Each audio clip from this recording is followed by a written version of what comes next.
man. I am a man. Hey man. I am a man. I am a man. I am a man. Yes. Strong man. Integrity man. I am a man. Man. I am a man. I am a man. I am a man. Yes. Strong. Integrity man. I am a man. Hey man. I am a man. I am a man. I am a man. Yes. Man. I am a man. I am a man. I am a man. I am a man. Man, we're there. Welcome to the mailbox here every Wednesday at 5:30 p.m. right here on Love 101 FM. Welcome to the mailbox, a program designed for men, hosted by men with guests who are men. I am Courtney Morrison. Good afternoon to you all. Kev. Yes, Courtney, greetings to the man them from Moran Point to Negril. I'm Kevin Bailey. Blessings and salutations to the man them. Yeah, Monday.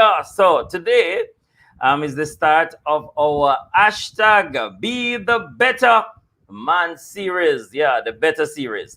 For the next couple of weeks, inside June, we're going to turn up our eyes on how a man can become a better man. Yes, we want to become a better men. We can always grow and become better. So today we're going to look at men and mentorship. Why is mentorship important? What does mentorship for adolescents look like for the young people them? At what age is mentorship suitable for males? And why this age? Do you believe mentorship is like a cushion for missing fathers in the home and some other stuff? Courtney, we're gonna have a great guest with us. So let us tell them about this, Courtney. Yes, and it's going to be an exciting afternoon. It's going to be an informative and empowering afternoon. And so we want you to tune in. We want you to listen up.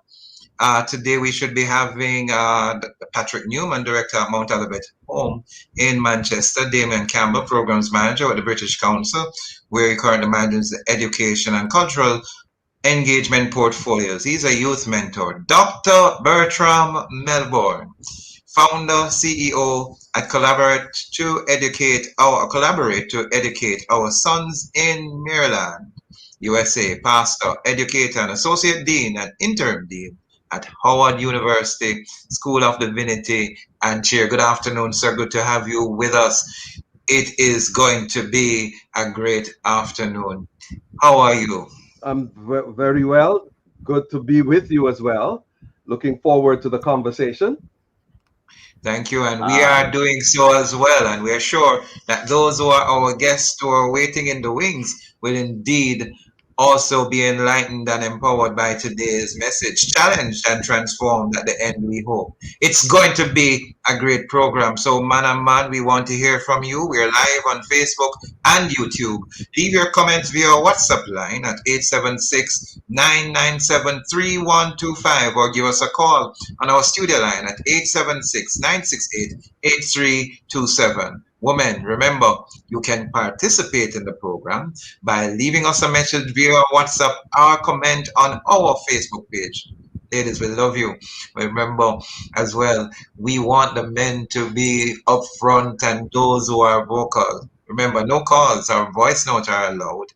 Just text us there on the WhatsApp number. That number again, 997-3125. Men, you can WhatsApp us and you can call us 876-968-27. Yes, Kev. Yes, so man and man from Moran Point to Negril is gonna be a great time, great guest in the place. Why is mentorship important for boys and men? Is mentorship like a cushion because of missing fathers in the home? Is mentorship enough? How can we mentor? Well, among those questions and others, we're going to have a great, stimulating, challenging, engaging conversation. So I'm happy to be with you. This is the mailbox. We take a break, then we'll be right back after this. I am a man. I am a man. Yo, G. Oh, you see my number? Well, duh. Nah, man, me just switch my number to Flow. And got 30 days of unlimited data to do everything plus a free LTE SIM. 30 days unlimited everything? Yeah, man. Plus, there's more. After 30 days, I can activate any plan to continue enjoying unlimited YouTube, social, calls, and text to any network. You need all of that too. Yeah, you need to switch to Flow and keep your number. Visit your nearest Flow store today. Conditions apply. Life comes at you fast and it can hit hard. Apply for the Credit Union Prepaid MasterCard from CNWJ with chip and PIN protection. Need a card with a personal line of credit for emergencies?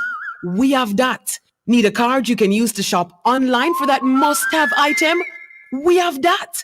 The community and workers of Jamaica Prepaid MasterCard. All the convenience of a MasterCard. Discover the benefits of belonging. Morning, officer. Morning, ma'am. Looking for a suspect in a current investigation and need to search the premises. Then why you want to search my home, officer? Me and my family have a right to privacy, you know. And we have a right to protect our home from illegal search. Can I see the search warrant? Yes, ma'am. All right. You can come do your search, but me have to watch you. Thank you, ma'am. Everybody have rights. Brought to you by the National Family Planning Board and the Office of the Public Defender.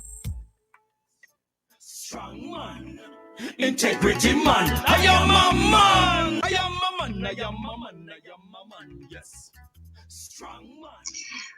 Welcome back. Welcome back. You're live here on the mailbox. It is Love 101 FM, the family station, the number one gospel station in the nation. And today inside the mailbox, we will be discussing men and mentorship as a part of our Be the Better Man series. Yes, you may hashtag Be the Better Man. That's the series where with Patrick Newman, director at Mount Olivet Boys Home in Manchester, Damien Campbell, program manager with British Council, and Dr. Bertram Melbourne, Dr. Bertram Melbourne, founder, CEO at Collaborate to Educate Our Sons, and he's in Maryland, USA. To come in the program in the mailbox, which is our main discussion. And we just want to give a shout out to all of the man them, Kevin. You know, it's time to give that wonderful shout out, which we do every Wednesday. We want to just say, man there! Yeah, man in the place. And Courtney Damien has joined us. Welcome, Damien, to the mailbox. Thank you very much. Thank you very much, guys, for having me. Good to Great, have you, great sir. to have you. So we have two strong men in the place, two strong men in the place already. And I am sure our listeners are going to be really engaged today, listening in and willing to learn, talking to boys to men as well. So I think, Courtney, we can go straight into some of the conversations and to get some opening remarks from our gentlemen. Some of the pointers for discussion. Why is mentorship important? We really want to look at that. What does mentorship for adolescents, teenagers look like? We want to discuss that. What are male adolescents' major concern? And when we're thinking of our youngsters, what should we be looking at?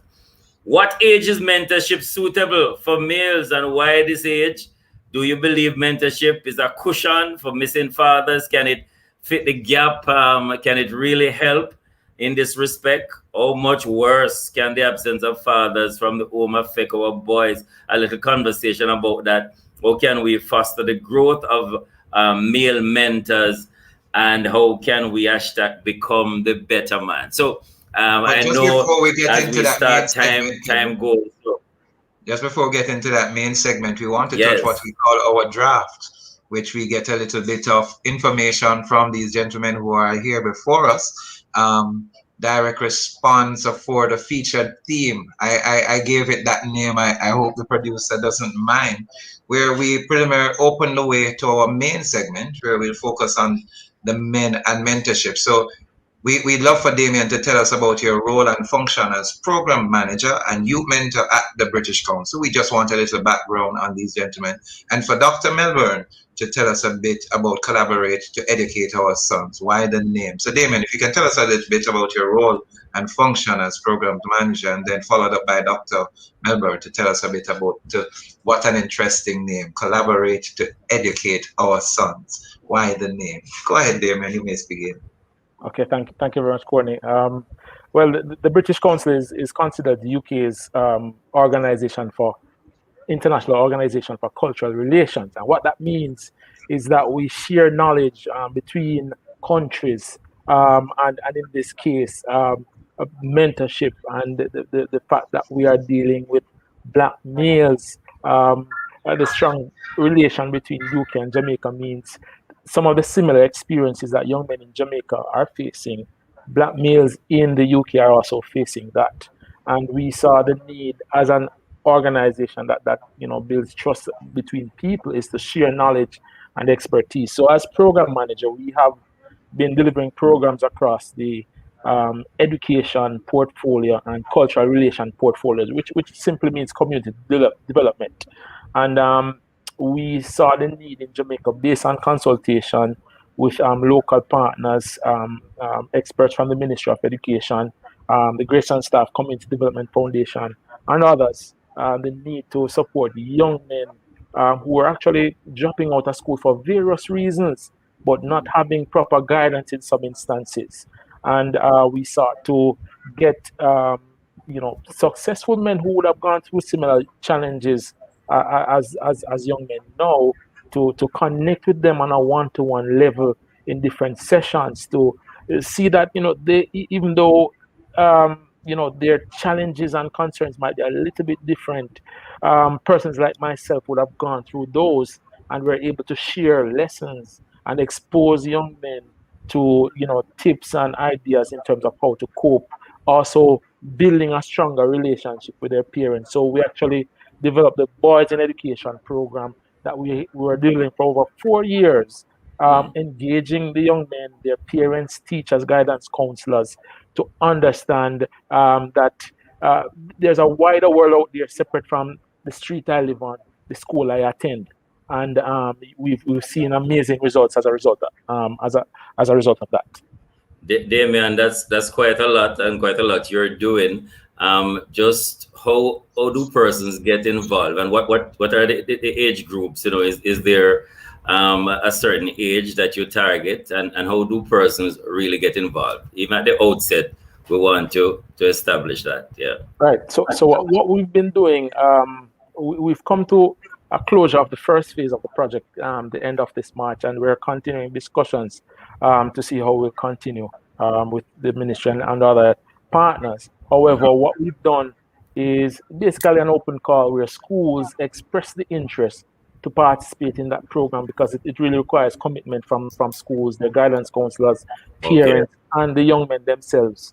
And from there, we enter into different sessions with the young men themselves, the parents themselves in some instances, and as a group, we also ensure that the young people get exposed to different geographical locations in Jamaica, which we've learned that exposure does a lot to young people.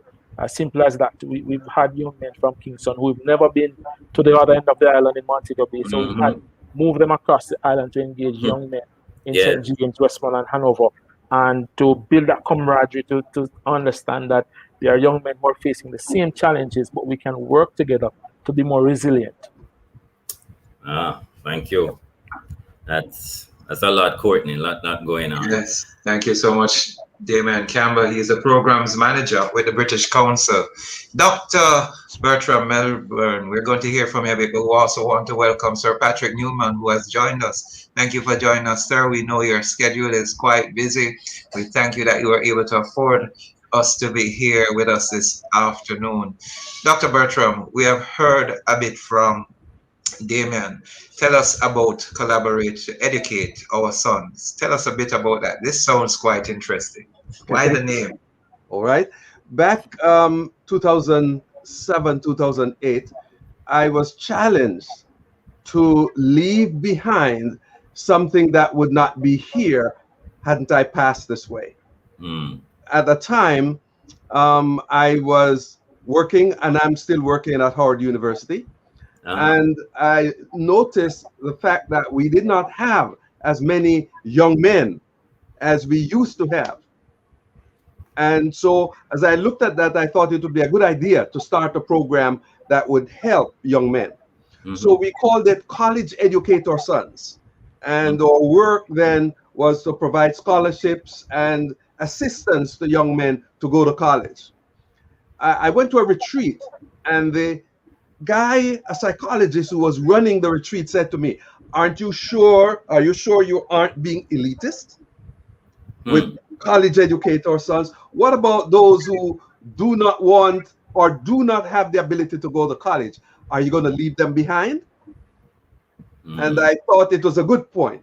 So I decided to go back to the drawing board, and I looked at the fact that in order to accomplish what we need to do, we need the young men, we need their parents, and we have been advocating that. We needed mentors, we needed teachers. So what if we did a collaboration so that we're all working together for the task of education? And we took out college and said education because some young men need street smarts. Yes. Some young men may need to be helped in other avenues. So we started doing that to ensure that we would help as many young men as possible. We discovered as well that young men who are involved in gangs and crime have 0 to 1 caring relationships in their lives. That is to say, somebody would tap them on the shoulder and said, hey, where are you going here? How are you doing here? I love you. You know, do you have a problem? How can I help you?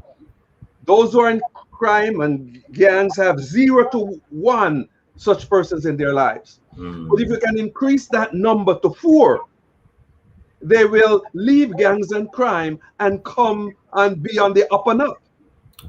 So we decided to also encourage boys and young men to develop 5 caring relationships. They need 4, but 1 would be brighter, right? Right. So that if 1 fails, they would still have something to fall back on.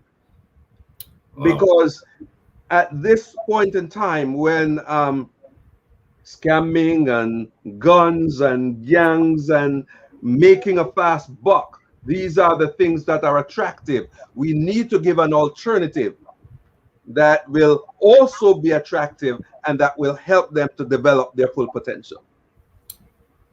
I am aware of what Courtney was saying. I work with his predecessor in that program, because like your program, sir, we also work with the Ministry of Education, and we have attended and participated in several functions together. So I know the work you're doing there, and we are together in assisting young men to be their best.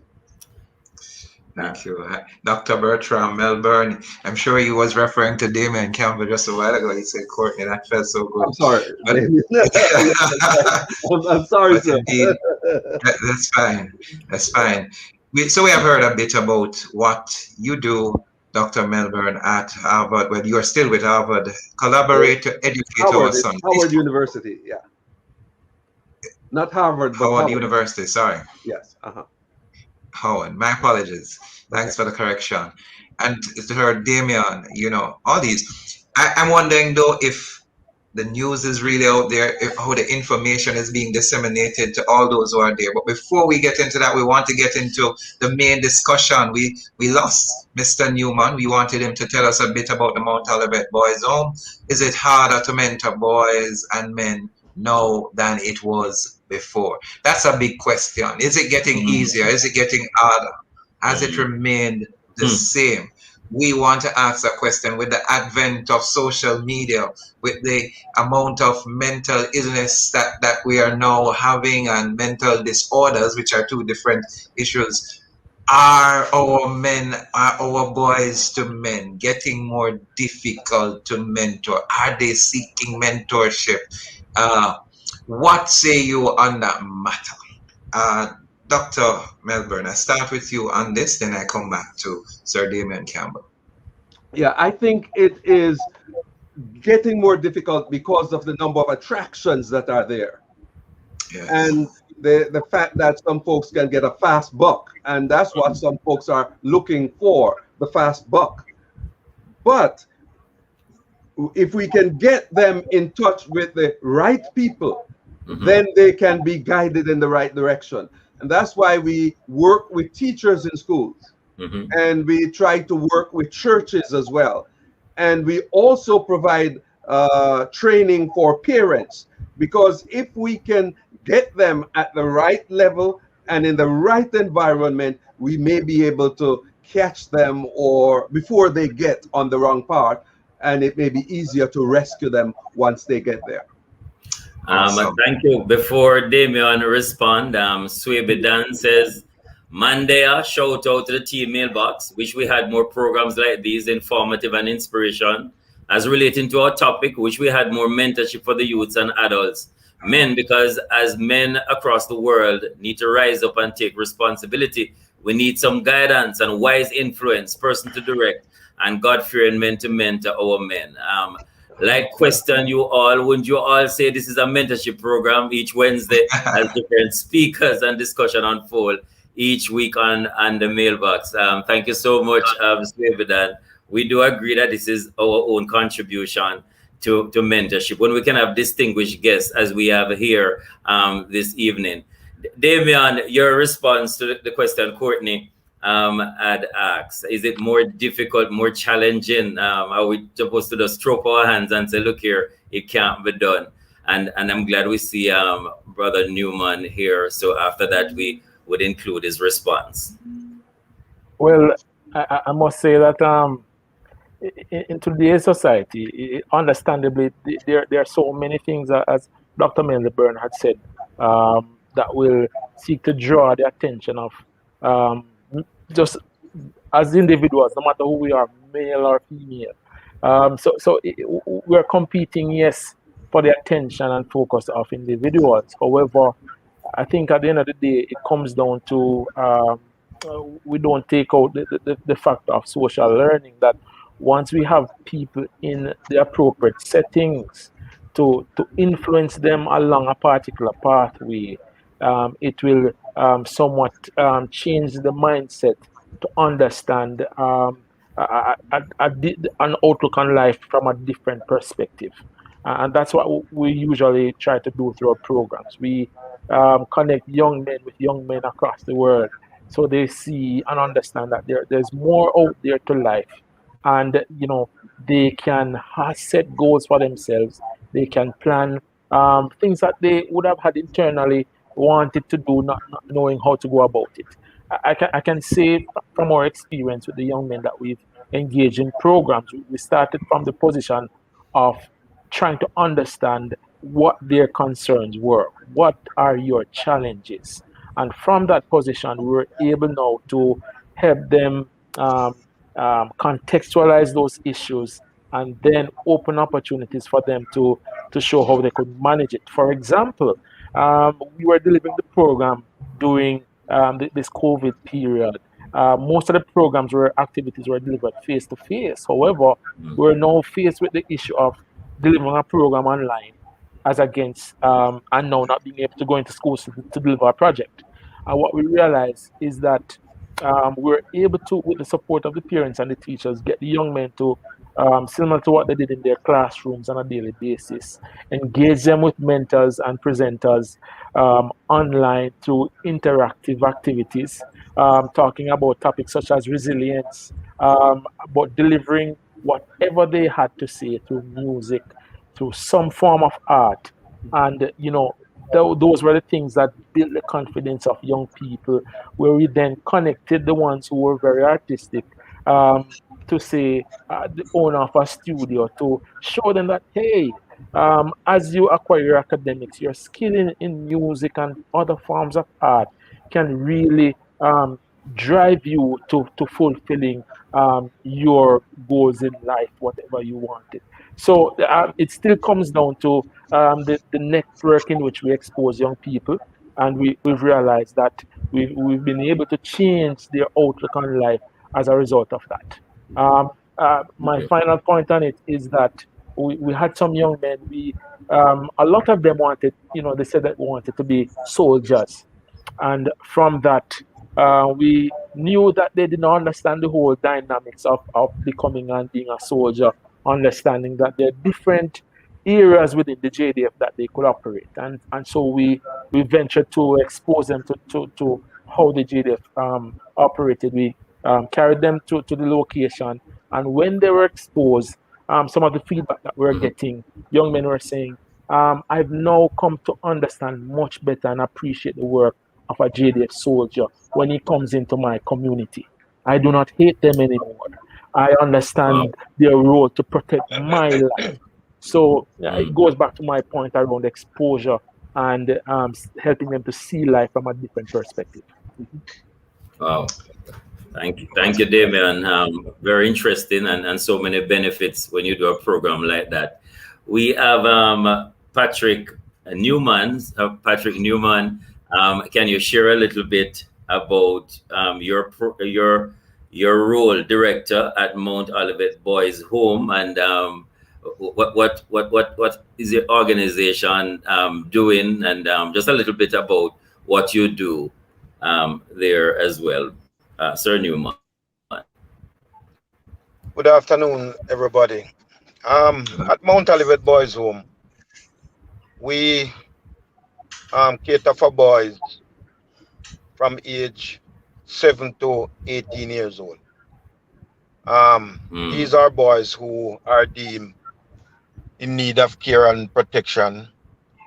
They are coming from broken homes.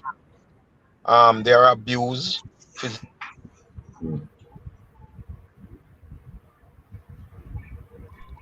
We have them there. So they come to us broken. So we are putting in place a number of measures to try and assist these youngsters. And one of the things that we have implemented is a mentorship program. Because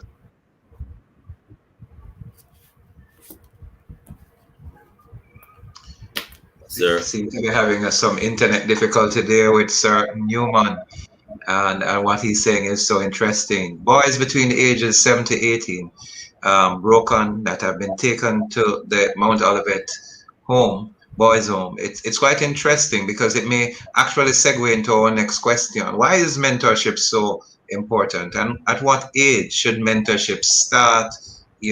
What age is suitable for our males, and what should mentorship for an adolescent look like? Dr. Melbourne, if you can help us as Sir Newman, internet wars are being sorted out. Okay, why is mentorship important? I believe it's important because there are many youth who are going through their daily round of life, who are unaware of the talent that they have. And as one author says, all they need is the touch of a skillful hand that will arouse and develop their dormant faculties. So many people out there have talent, but they do not know the talent they have because they are not exposed. You get them in association with a good mentor with whom they can bounce problems, with who can guide them and show them another way than the way they're going. That can be very helpful to them. What age should mentorship begin? In our program, we begin at the elementary school age, which would be somewhere around 8, 9. I heard 7, and I personally believe that it cannot be too early, because the best time to train a tree is when it's very young. And then you can get it to go in the direction in which you want it to go. So sometimes if we begin later, we may have already missed the point. But beginning early can help and will help. I believe that there is no upper limits. As long as there's the need, that need should be met. I'm thinking of a young man that we helped. He is actually in Africa, and he was 17 years in high school. Yes. Trying in college, trying to graduate from college, until we were able to reach him and help him with some resources through the scholarships that we give to our mentees, that was able to help him to finish. And now he's in university working on his master's degree. I want to pause right there, Dr. Melbourne. We're going to throw back to studio as we take our time to do some business. It's time for a time signal. So we throw you back right to studio right about now. You're tuned to Love 101 FM, the family station. You're still inside the mailbox. And make the time just about a minute after 6 o'clock. Gonna take a short break and we'll return to the mailbox. I am a man, yes. Strong man. Jamaica and its workforce are advancing quickly. Life-changing opportunities are arising. You need training and support. We are the Renewed Heart NSTA Trust, committed to providing new and emerging skills training and opportunities. Come to Heart. We'll help you claim your place in the workforce of the future.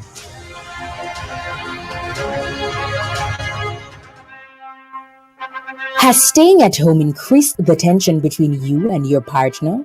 Has it exposed the love or hidden cracks in your marriage? Are you growing apart or growing closer? This Thursday, June 3, on the truly marvelous program To Have and to Hold, host Colleen Beckles and guest Reverend Dr. Dylan Broussard will look at reasons you should consider marriage therapy. That's To Have and to Hold this Thursday, June 3 at 5:30 p.m. on Love 101, the family station.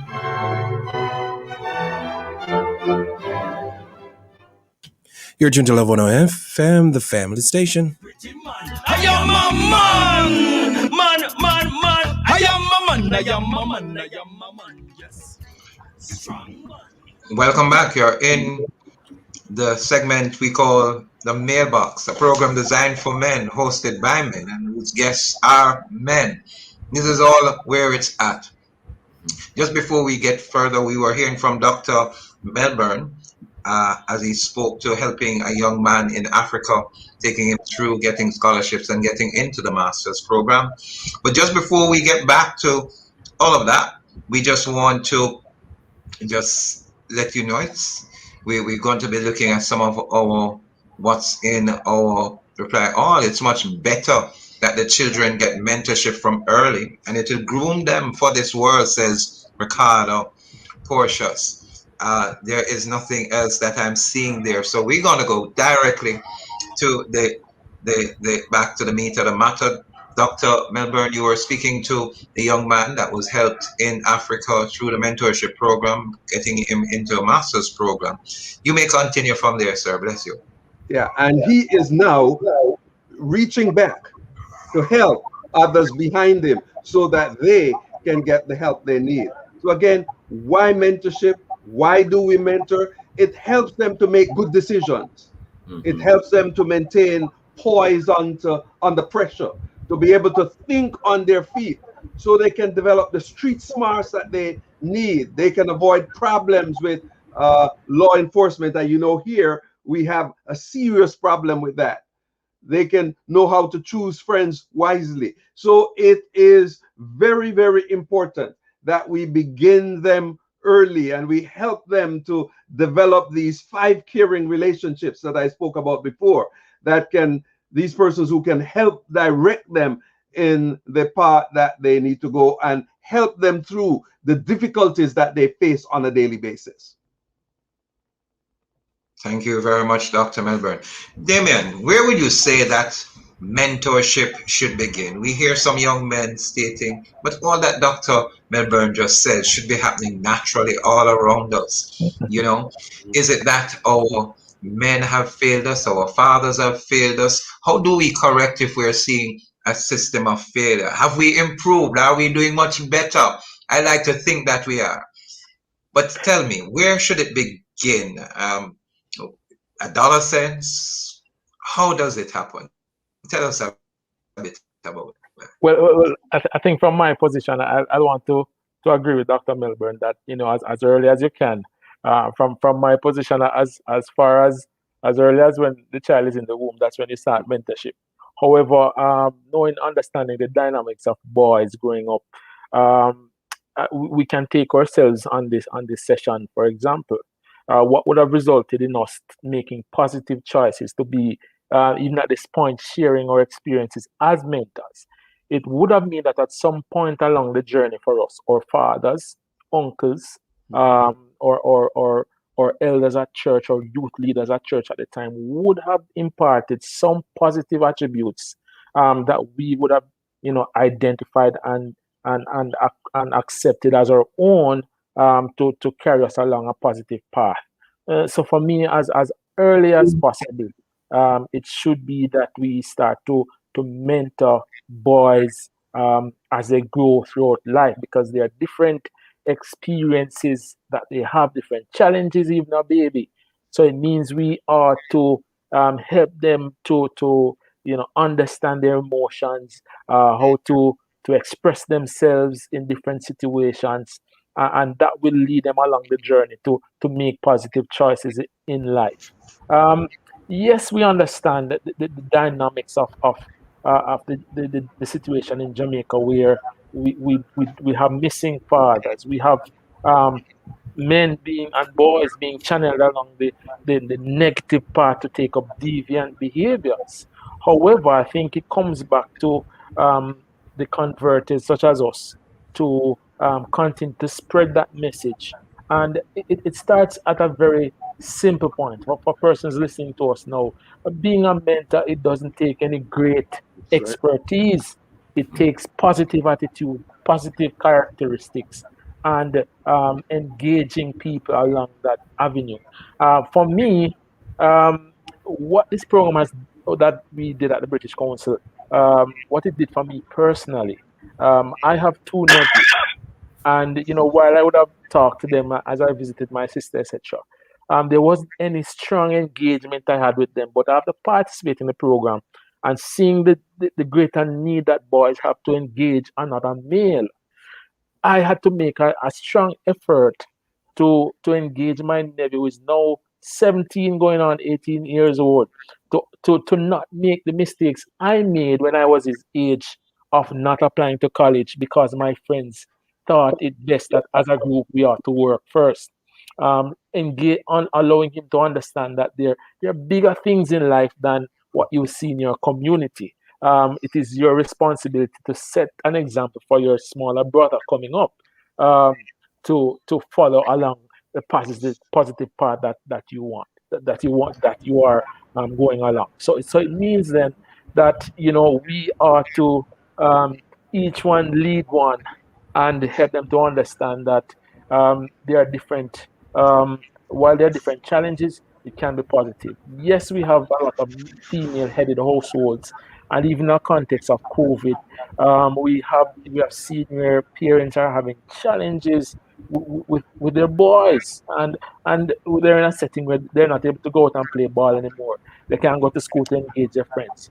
How do we cope as individuals? And the thing is that similar to us who have challenging situations, these boys have the same challenges, but it will sometimes require another male to show this young man that this is how you express yourself in a particular situation. It means talking about the challenges that you're having, not necessarily getting angry when your mama talks to you.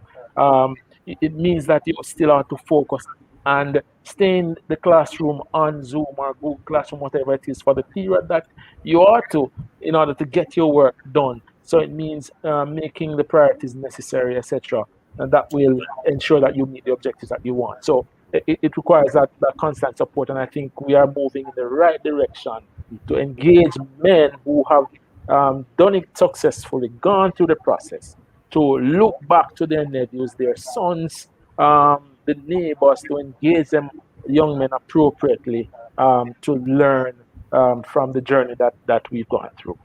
Thank you, Damian. I really appreciate that. We have Sir Newman on the phone. Sir Newman, what are the challenges you're seeing with the set of boys that you have, and how effective is mentorship from your perspective? Is it working? Can it work?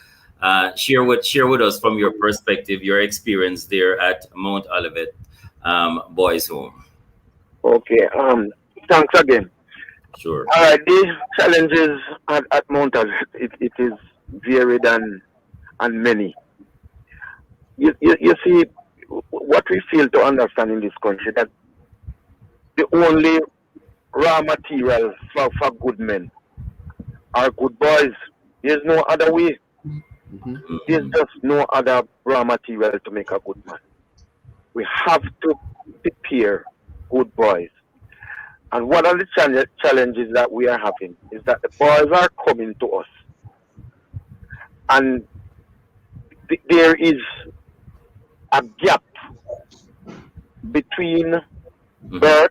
You see that critical years between 0 and 6, when the socialization was not done properly, and they don't learn basic human development skills. They were not taught. It is hard to now turn them around. It is going to take time. Mentorship do work. I've seen it work, and sometimes I wonder why the government took so long to introduce the child diversion program. Because as a mentor, and I work with the Ministry of Justice as well, and I'm thinking some young men who have run afoul of the law. And I've seen where my time with youngsters has changed. Listen to me, man. If you are willing, because there are many people who will come to Mount Olivet and say they want to mentor a boy. Yes. And I will sit them down and I say, look here, if you are not in the long haul, don't start. Because one of the things that is happening to our boy, people come into them life and say they want to help them, and then they disappear. So they develop a kind of, I don't trust you. They don't trust people easily because people come promise them and then 2 2's them gone. I always tell people, if you are not in this for the long haul, don't start. Because one of the things that you are going to develop with a youngster during mentorship is a relationship. It's a relationship that sometimes he will share with you things that you have never shared with anyone else. Yes. So I will give you just a session, an idea of a session. I'm also a member of the Back to Life Foundation. Okay. And we used to go over by Rare Kobe Juvenile Correctional Center in St. Catherine every twice per month. And we would go over there like 2 o'clock and leave like after 4. But when we spend time with these boys, and we would have breakout session, we would just have one-on-one, and they talk to us, and you try to guide them, character building, helping them to find themselves. Some of these boys are just lost, and if we don't help them, they are going to. It's amazing sometimes. Sometimes it hurts me to see how we treat our boys in this country. It hurts me, man, because hurt people will hurt people, and that is what is happening. These boys are hurting, and because they are hurting, they will hurt you. And we have seen it, that boys are just empty, they are cold, they will do you some cruel things, and then they go over there and fall asleep as if nothing happened. So, Neiman, I just want to pose a question right here, because I want us to maximize our time. We only have about 15 minutes left. Do you believe that mentorship is a cushion for missing fathers in the home? I was hoping that Damien would have mentioned when I asked the question, where should mentorship start? And he says, from in the womb. Our fathers mentoring our boys from home. But how do we navigate the course? We have broken men mentoring boys. We have our own struggles. How do we facilitate? How do we really get to a place where we foster the growth of either male mentors and also the male mentees? How? Where does it start? How do we correct, rehabilitate, restore, reconcile? How do we do this?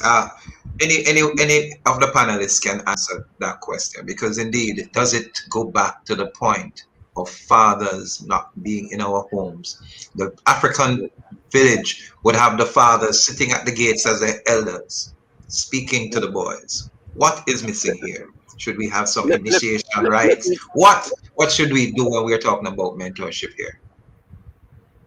Mentorship is an art, you know. Mentorship is not questioning the youngster and trying to find out what he did, why he's somewhere else, or why he is not behaving. No, you mention a word, restore, because some of them have not had, they don't know what it is to see a healthy relationship, you know. Mm-hmm. They don't know what it is for a father to love a mother. So they know no healthy relationship. So our job now as mentor is trying to restore, you know. But it can be done, even all of us may have our own challenges. Some of us have childhood shortcomings, and we overcome them in some way. Some of us have not even overcome them.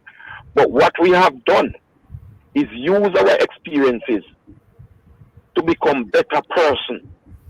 And we can also use our knowledge to help these young men to be better persons. And that's what it's all about, you know, it's to help them to be better human beings. Thank you. Thank you, Sir Newman. Really appreciate that. Dr. Melbourne, can it be done with that huge gap? You know, in Jamaica, 80% of our children or more born out of wedlock, the absence of fathers. From your perspective, you know, can it be done where we really see transformation in our boys, and mentorship is a meaningful way to do that? What's your take on it, and how do we move it forward? It can be done, and it must be done from the perspective that we have to begin somewhere. And if the fathers are absent, then the grandfathers can help. And so in the 5 caring relationships, it can be an uncle, it can be a grandfather, it can be a young person, and a variety of people will help here. But it needs to be done because the young men need to have something to strive for, something to look for, to a vision of something better than they are currently experiencing. One of the issues I face is that people ask me, why are you singling out boys at this time when women have not yet broken the glass ceiling? And I have to say to them, you are looking at today. We need to look down the road. If in some colleges and university, it is 80% female and 20% male, think down the road. What's going to happen of the role of young men and men in the society? You have to begin to correct it at this point so that when you get down the road that you're not now looking at, they can be ready for that position. And so we believe that, yes, we work at home, we work in the schools. Some teachers don't really know how to teach boys. Not at all. And some of the behaviors that they scold them for or they punish them for are natural in young men. For example, young men are antsy, and we may believe they're put on drugs because Ritalin and so on, because we believe that they have some dysfunction. When some of them learn by actually moving around. And when you teach the mentors and when you teach the teachers and parents that this is their modus operandi, when they see it, it now makes a difference. So rather than punish, what you need to do is reinforce. So we believe that we need to have workshops with parents, workshops with teachers, workshops with mentors, so that we can guide them in providing the right type of atmosphere in which young men can thrive. Thank you so much, Damian. How do we train mentors? We have a limited supply, as it were, of good men or men who are really trying to make a difference.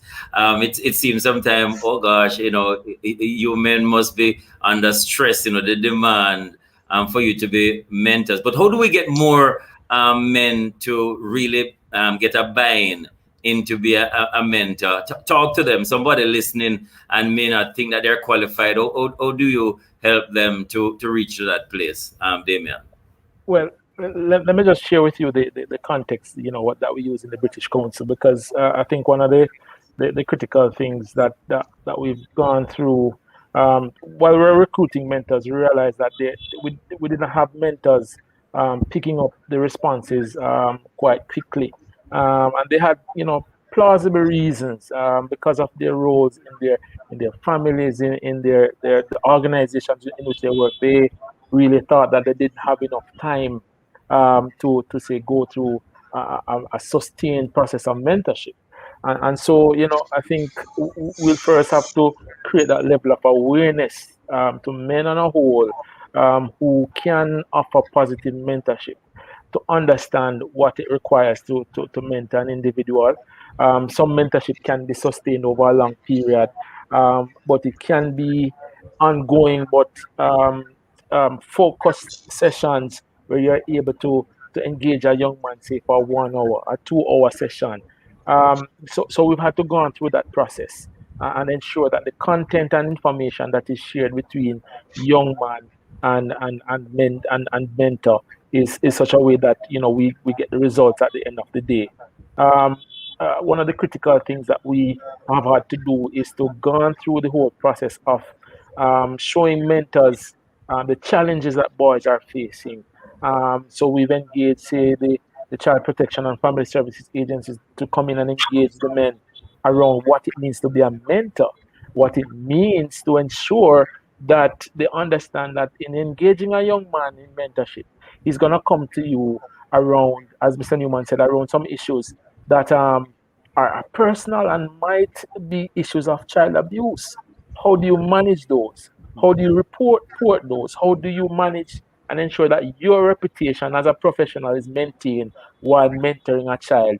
And how do you ensure that the rights of the child are also maintained throughout the process? So we've had to go through that process and then set up opportunities where the men and boys can engage, but also parents are there in the process to see how that process is going along. So they are learning too how to engage and support their boys. We've also seen the need to engage teachers, guidance counselors, coaches in the schools, because at the end of the day, for example, you in a school setting, these are the persons that will see the boys for a longer period of time within a 24 hour. So it means then they need to, yes. I want to pause there. Still want to ask a question about our fathers. Should we be focusing on our fathers and training them how to mentor those that and getting them back into the homes? Is that not a good place to start? But before you answer that question, we have a greeting from Switzerland. I can't even pronounce the name. Kevin, you probably can help me. Eileen Maria Dushingno. I hope that's correct. She said, youth forward. This means we parents, adults have to contribute actively and initiatively in the youth own unfolding within their respective environment by us mentors offering time and full consideration in order to build up confidence in this our cross-generational personal relationships, welcoming youth into adult life, and therefore youth foster taking on and over responsibilities in life. She says, sorry, English not my mother tongue, and she's greeting us from Switzerland. And so it's good to have you, Eileen Maria. I hope I have pronounced your surname correctly.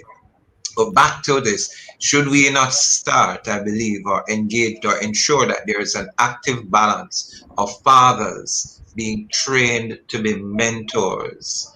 Because the home situation, I've grown up on here, it all begins at home, whether it's church, whether it's school, whatever it is, that if we get it right at home, then the society itself.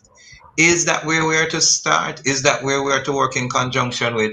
I'm asking the question as we speak. All these programs seem to be available. How are we tapping in and getting those resources being utilized? Strange. Dr. Herbert Gill just called me. He has Fathers Inc. What are we doing? How are we ensuring that men are being, and I use the word again, restored, rehabilitated, reintegrated into corrective behavior, not that maladaptive thing that has been happening.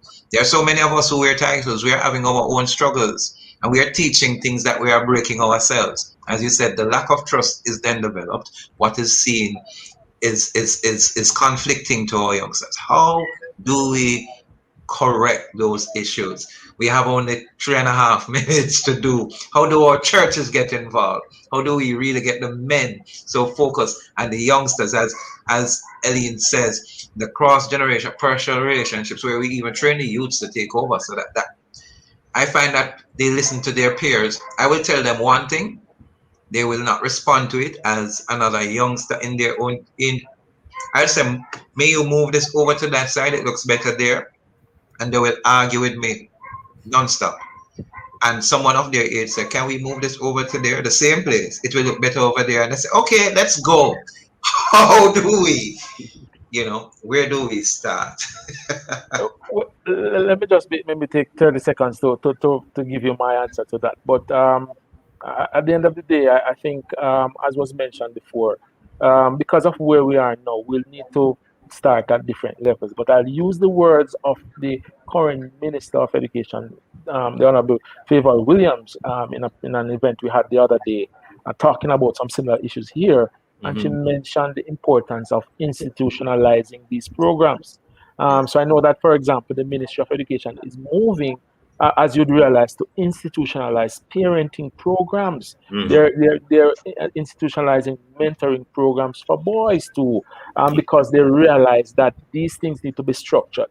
So we have to move that now across the board, where the church groups, so the men's fellowship, in group, the youth club, the police youth club, etc., will have to form an aspect that focuses on what it means to be a positive male in today's society. And when we institutionalize across the board, we'll see fathers being more aware of their responsibilities, and then allow for a better process of social learning to transfer those positive attributes to boys who are onlooking. When I look back when I was growing up in Hanover as a child, I looked to my father for the things that he learned, and he passed that on to me. Because of his experience, he would not have garnered everything. So I had to look to my youth leader church for some other skills. So when you see where any circle that you engage in that's positive, and there's a male there, and you seek to look on that individual as a mentor, you will naturally acquire those attributes that will contribute to who you are in the future. So I'm saying institution, yeah. Thank you. So Newman, your final few seconds, and then Dr. Melbourne. Yet tell us how do we move forward in really putting a dent in this thing, and especially with the fathers. Any word on that in your final contribution? Yes, my brother. Listen, I've been at Mount Olivet for 6 years. And within that 6 years, only 7 fathers has visited any one of their sons there. Oh. 7 fathers in over 5 years, going 6 years. So the men, the fathers are just missing out of the boys' lives. We have to include the fathers that wants to, because mentoring is really a voluntary exercise. So because there are some fathers who don't want to be part of their boys' lives, Yes. They don't want to, and if you are going to force somebody to help at silent at the end of the day, they don't want to do it. Listen to me, man. Forget him. We have good men out there, because I still believe that we have good, positive men in Jamaica who can help our boys. The problem is, as one of our speakers just said, is to have these men committed to the time to help you, because it can be done. Yes. Thank you.